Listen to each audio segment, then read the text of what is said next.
Coming up on City Beat, traveling in the northwest part of the city just got a little easier thanks to this spectacular new flyover. Gone are the confusing twists and turns to get from 215 to the US 95. Plus, the Las Vegas City Council looks a little different these days. Meet the two council members who were sworn in on July 19th and hear what they have to say to the people they will now represent.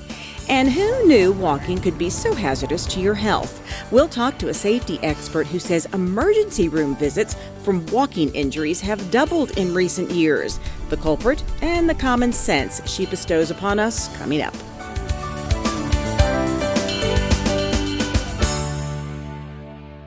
Hi, everybody. I'm Nancy Byrne. Thank you for joining us for this City Beat. We are coming to you from the art gallery at the Charleston Heights Arts Center, where there's a fascinating display on exhibit. We're going to take a closer look a little bit later on, and we will also explain what it's all about. Some people describe it as eerily beautiful.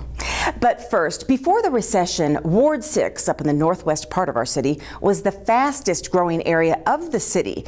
Businesses and residential areas were popping up everywhere, and really the only way to get around was on surface streets. It's a little bit confusing. Well, 2 years ago, ground was broken on the Centennial Bowl, and on July 12th, it opened up, alleviating a lot of those traffic headaches. Okay, 2, 3, go. For a change, it was an air horn, not car horns, being heard in this rapidly growing area of Ward 6. This $47 million flyover is now open to traffic, alleviating the need for the once confusing twists and turns on surface streets that people up here in the Northwest were having to navigate to get from westbound 215 to southbound US 95. What a relief it is. That's the best I can say. There was a lot of congestion up there off of Sky Point. It drove me crazy, and I used to actually come from Lamplight Estates, and I would drive down to Tenaya just to get on the freeway up here on Ann. That bad. We're pretty excited for it. We live up here on this side of town, and so it just seems like it'll be an easy way for us to get from north of 215 down to 95 south and head that way. So it'll be good for me leaving from work to pick up the kids from school. So we're excited for it. At the ceremony leading up to the opening, community leaders put into perspective just how tremendous this project was. This span is 2,500 feet long. That amounts to 7 NFL football fields. NFL, where have I heard that before? Excavated 320,000 cubic yards of earth. It's like scooping out 140 average swimming pools. And anyone that's ever dug a swimming pool in Las Vegas knows it's not easy digging. So, 22,000 tons of asphalt. That's enough to pave more than 2,750 swimming pools. There was also enough concrete used to pave a sidewalk from Las Vegas to St. George. And while the flyover gets most of the attention, there were other projects that went hand in hand with making this complete. During this phase, we also widened US 95 in both directions from Ann Road to this interchange, and we constructed a southbound collector distributor road and reinforced walls at Ann Road. I think it's a great addition. It's about time it opens. It was a well-deserved ramp, and really speeds things up with traffic. While the people who live, work, and shop in this area are thankful for this new addition, NDOT representatives say they are to be thanked for the successful completion. When you go through these cone zones, or when you own a business in this area, when you're going shopping, you're the ones that are paying the price. You're gritting your teeth, getting through those work zones. We just want to acknowledge your efforts, your patience, and your respect for our workers and our contractors' workers out here as they're building these fine projects in the Northwest. And by the way, the 600 workers who dedicated nights and days in the heat and the cold to get this spectacular bridge completed did so on time and on budget. This project was paid for through fuel revenue indexing taxes, as well as some state and federal money and some money from the Regional Flood Control District. Well, you might have noticed that the Las Vegas City Council looks a little bit different now. On July 19th, we swore in 2 new City Council members. Stephen G. Sirocco will represent Ward 2, and Michelle Fiore now represents Ward 6. We spoke to them briefly after the swearing in to hear why they ran and their vision for our future. 2 of our more diverse sections of the city, or wards, now have new representation. Ward 6 in the Northwest is a rapidly growing area with new housing developments, businesses, and that new impressive flyover connecting 215 and 95. But it also has a feel of the Wild West, with horse properties and the historic Floyd Lamb Park at Tule Springs. Ward 2, on the other hand, is mostly housing, new and elegant shopping, and retail. And of course, its own parks and even a lake where residents welcome the holiday season each year. Will you please raise your right hand, and do you solemnly swear that you will support and protect? At the July 19th City Council meeting, the 2 new council members were officially sworn in. The new Ward 6 City Councilwoman is Michelle Fiore, and the new Ward 2 Councilman is Stephen G. Soroka. We had a chance to chat with them after they were sworn in to hear about their backgrounds and their focus on the future.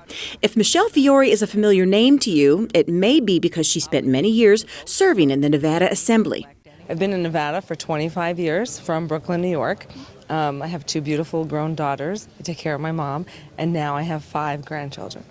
Her goal is to encourage new business and development in Ward 6, but with a focus on keeping that rural feeling, which makes it so unique. We have a lot of horses out there. We have a lot of development, a lot of growth, and so in the business community, I want to make sure that we streamline and make it very a quick process for people to open up businesses, a quick process for people to build their new homes, and make sure our horses stay intact too. Councilman Soroka is a retired, highly decorated 30-year United States Air Force fighter pilot and commander. I just have to say I had a very blessed military career. I was 30 years in the United States Air Force, and I was super blessed to have the opportunity to fly the world's foremost air superiority fighter jet and serve with great Americans around the world defending our country. And in the process, I got to work at the Pentagon and work overseas and work with other governments, other militaries, and other leaders in our nation and around the world. He says he soaked in everything he heard from residents on the campaign trail and knows what's important to his constituents.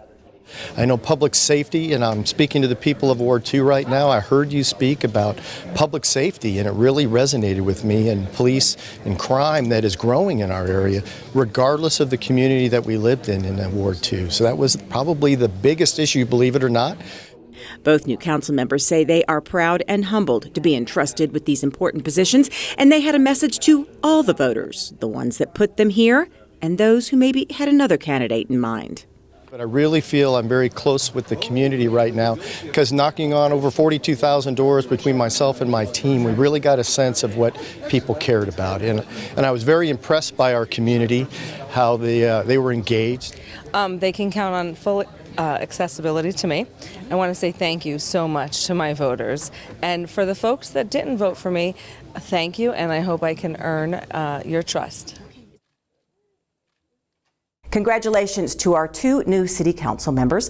Also sworn in on that day, our new city manager, Scott Adams, and a new municipal court judge, Kara Campbell. Well, speaking of municipal court, our municipal court system has several specialty courts. One of them is for repeat youth offenders. It's run by Judge Cedric Kearns. Well, recently there was a graduation including 7 graduates, and as Sue Levitt tells us, it truly was a family affair. But I'm so happy I made it. Stephanie made it and is standing here today ready to graduate from the Youth Offender or YO Court program only because her twin sister Rachel was arrested and appeared before Judge Kearns. When I was coming to her court dates, they were kind of keeping an eye on me too.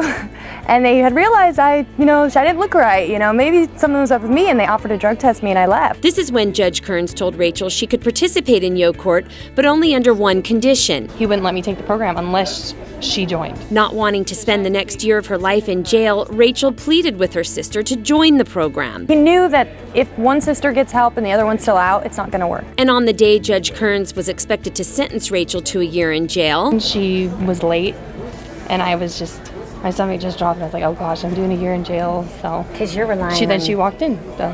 And I walked in. And now today, both girls are completely sober. To shut that down, even if she does want to go off and get a margarita. And same back too, you know. Or It's a great day for the graduates who have all followed a very strict program to become drug-free. And one of the main requirements, which the judge says is a must, is family involvement.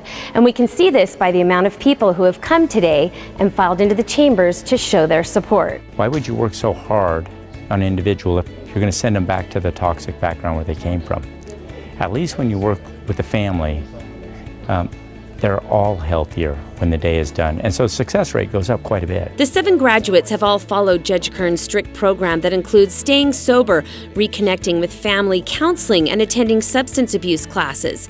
And now that they've been given a second chance at life, the graduates all have big plans for their future. Maintain the life that I built, but build on it. Expand, grow, and become the man I was always supposed to be. I want to get married and have a family and, continue progressing in my job and get a better job, go to school. I have goals now that I know I can accomplish. Judge Kearns is a really good dude. He's a really, really good man.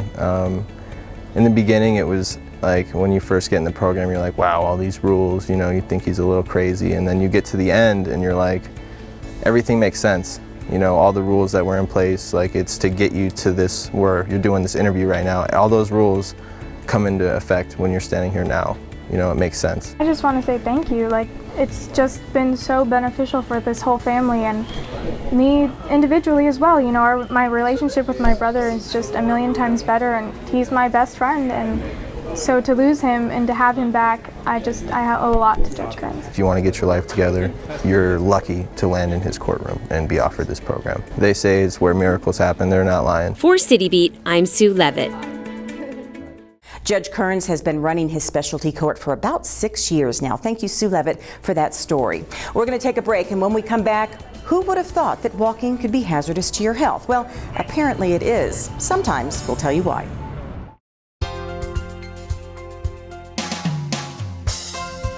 Congratulations to the City of Las Vegas Employee of the Month, Tony Morelli.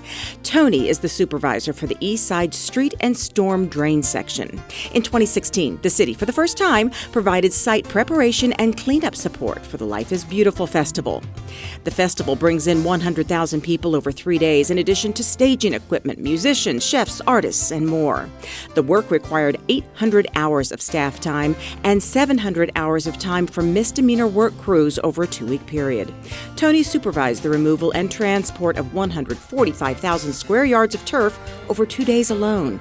Life is Beautiful is an important event since it brings in more than $15 million of non-gaming revenue for the city each year. Thanks to Tony and his team, this event was efficiently cleaned up so that life returns to normal quickly after Life is Beautiful for our residents and visitors. Congratulations, Tony Morelli, our Las Vegas Employee of the Month.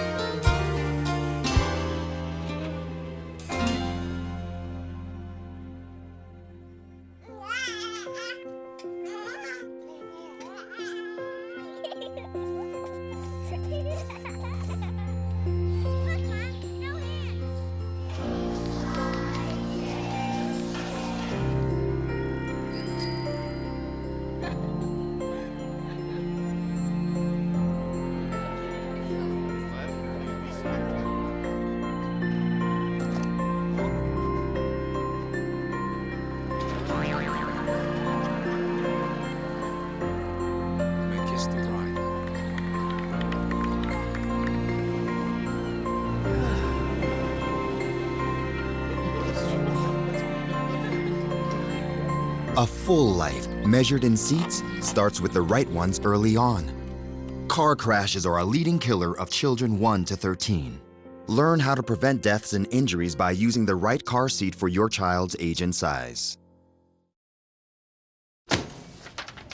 Hey, Hard, what's this? That's my resignation letter. You're resigning. Why? Because you're constantly ignoring me. You're half as active as you used to be, and you eat stuff like this. You've been putting me under a lot of pressure lately. That's why I'm ready to quit. I forgot. I'll do better. Please, don't quit on me. Okay, but remember, it's not what you say, it's what you do. Listen to your heart. Don't let it quit on you. Let's go for a walk. Uncontrolled high blood pressure could lead to a stroke, heart attack, or death. Get yours to a healthy range before it's too late. Congratulations. I'm sure you'll have many happy years here. Except for you, because you'll be gone 3 years from now, struck down by the same disease that got your father. Sadly, it could have been detected early with a simple test. For a list of tests every man should have, go to ahrq.gov. Welcome back to City Beat. We're in the art gallery at the Charleston Heights Arts Center. Do you like my studio audience? Actually, this is part of a fascinating exhibit that's on display here right now. We're going to take a closer look at this a little bit later on. But first, we all know that thousands of people a year are killed or injured due to drunk driving or distracted driving. But did you know injuries are up due to distracted walking? The number one culprit is probably not a surprise. It's our addiction to our cell phones.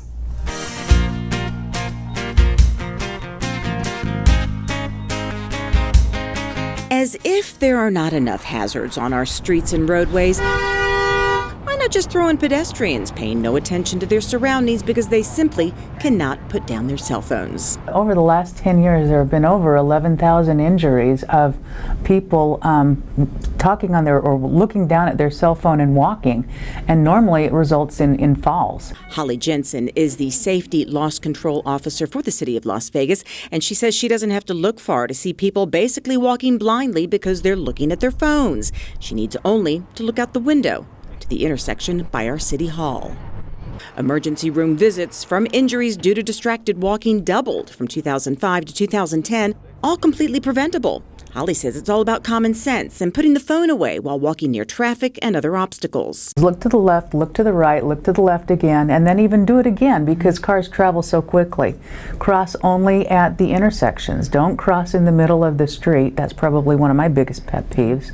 And make eye contact when you're going to cross the street with that driver so that they know that they see you and they're going to stop. Holly says there are some other tips such as wearing bright clothing, making sure you have a clear view of an intersection before you cross, and for children under 10 years of age to always walk and cross intersections with an adult. Another thing that you can do is cross in groups.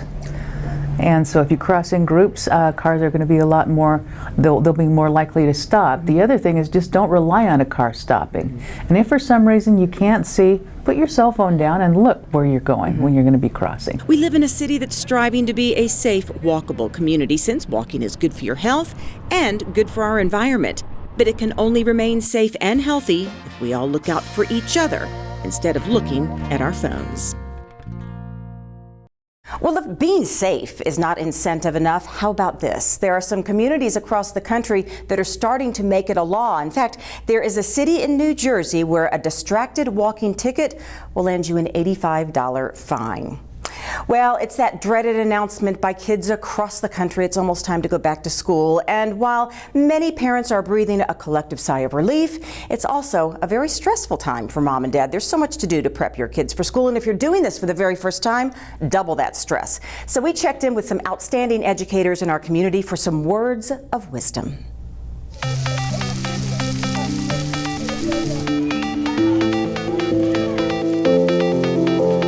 Oh, summertime, long, lazy, hot days filled with fun in the sun. Well, it's about to end. This is often a stressful time of the year as parents help kids get everything they need for the classroom and get them back on track for a more rigid schedule. Educators tell us you don't have to wait for school to start them on a sensible schedule. First thing is just get the students on a good schedule. Get them to bed, have them wake up in the morning. Kids can eat breakfast here at school, and I don't know about all the schools, but many of the schools in our neighborhood, they can eat breakfast there. So just get them to bed, get them on a good schedule. In fact, Principal Katie Decker says when her kids were growing up, she never strayed from the school schedule. We kept an 8 o'clock bedtime, which a lot of people think is early, but 8 o'clock bedtime, when you're waking up at 5 in the morning, an 8 o'clock bedtime for kids is a reasonable time. It also gives adults a couple hours, to chillax after a long day with kids. So an 8 o'clock routine is really good, and having a bedtime routine that's consistent at night, and then a consistent routine for getting ready in the morning too, so that you're on time. Both principals say get their minds rebooted from summertime activities to school activities. Start thinking about what your nightly routines are, reading to them, getting them in the mode to think about education. Do some flashcarding, do some math games, some counting of objects, have them, count out the silverware on the table or count things that you're doing or help you make a recipe, follow the measurements. Those are all great things to kind of get them back into an academic language. And for all of you first-time parents who may be feeling a little sad and overwhelmed, so for those parents that might be just a little bit nervous, just remember that teachers come into this profession because they love kids and they want to educate kids and they want to help students and families. And so when you're assigned a teacher, there's a lot of thought that goes into that process. And so you need to trust us as educators to do the job that we were trained to do. The biggest thing to know is that the kids are fine. When they get to school, they are ready to play with their friends and have a good time. If you're super emotional about it and you're teary-eyed and you're gonna miss them, that saying, never let them see you sweat, never let them see you cry because they know you love them. They're gonna be fine. And I always tell the parents, you're gonna be fine. keep in mind that any questions you have, from uniforms to vaccinations to bus routes and transportation, can be found at ccsd.net. Well, when we come back, we're going to tell you more about this exhibit as well as an interesting one at City Hall called Outside the Box. But as we go to break, we want to take you to the 2017 Patriot Tour as it came by City Hall recently, led by none other than our own City Councilman Stavros Anthony.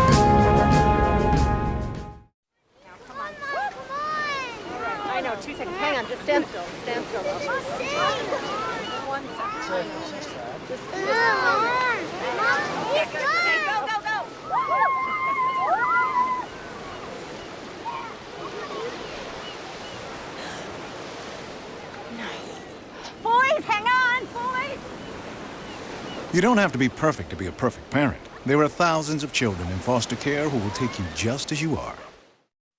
I rescued Toast from a shelter in 2011. I love Toast because she's a lazy diva. Toast does whatever she wants, obviously. She's sleeping right now. She's an epic snuggler. She's so comforting. She's so loving. Toast makes me laugh.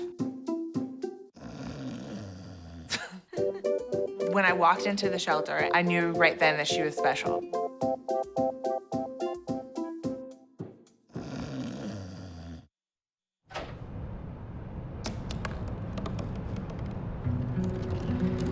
They said I couldn't dream. Called me a piece of trash and swore that's all I'd ever be.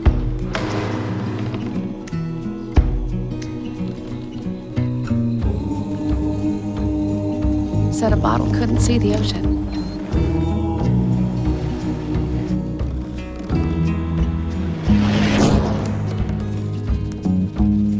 Give up. Go back to the dumpster.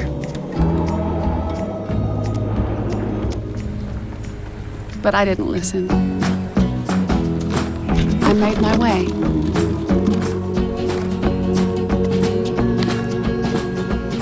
And now, I am what I've always wanted to be.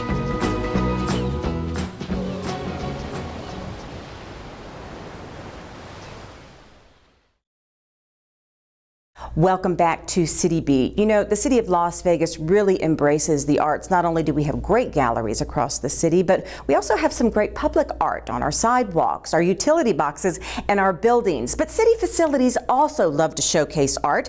We're standing in front of one right now at Charleston Heights. It's called Heritage Habitats. We want to show you more about this one, but we also want to take you to City Hall and tell you about another exhibit called Outside the Box.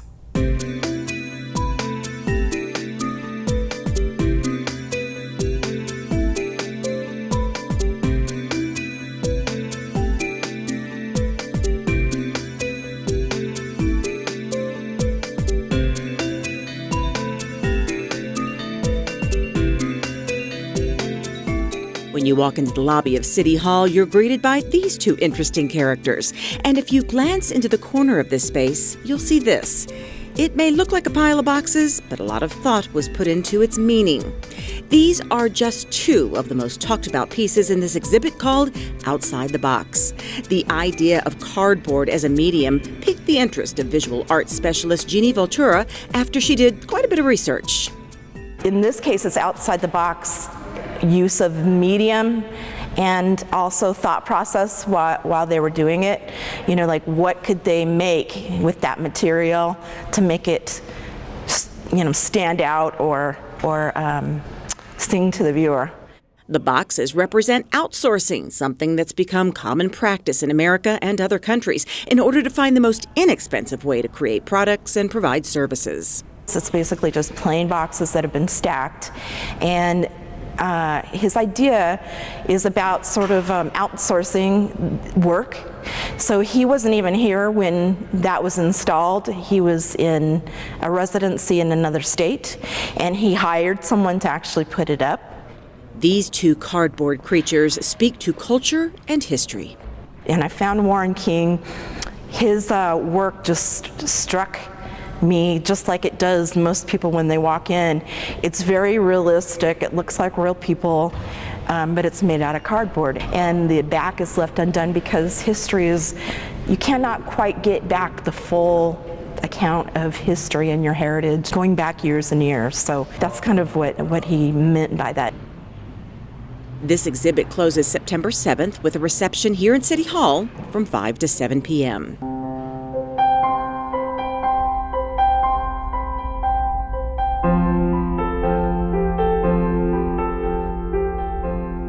If you travel out of City Hall and into the Charleston Heights Arts Center, you'll find the Heritage Habitats. It's a collaborative display by two artists, Ginger Owen and Vicki Vanamaden. It's a little bit eerie. There's a piece that hangs from the ceiling, and it's almost ghostly in nature because you can see through the fabric that they've used to other images that are behind it. And it's all images of people from different periods of time that have probably passed away. Jeannie believes one of the messages portrayed here is that we all come from different cultures and different times, but we're more alike than we are different. We're all part of the same tree. We're all part of the same family. And we need to honor and or think about the people that have come before us and what their life has been like and the trials and tribulations that they may have gone through and the celebration of those people. The Heritage Habitats exhibit will be here at Charleston Heights until October 7th. Charleston Heights is located at 800 South Brush, and City Hall is at 495 South Main Street. If you want to find out more about the arts in Las Vegas, you can go to artslasvegas.org or, of course, lasvegasnevada.gov. Thanks so much for joining us for another edition of City Beat. As we go to close, we want to take you to the SEMA Classic Car Show outside City Hall on July 19th. Thanks for joining us. We'll see you for the next City Beat.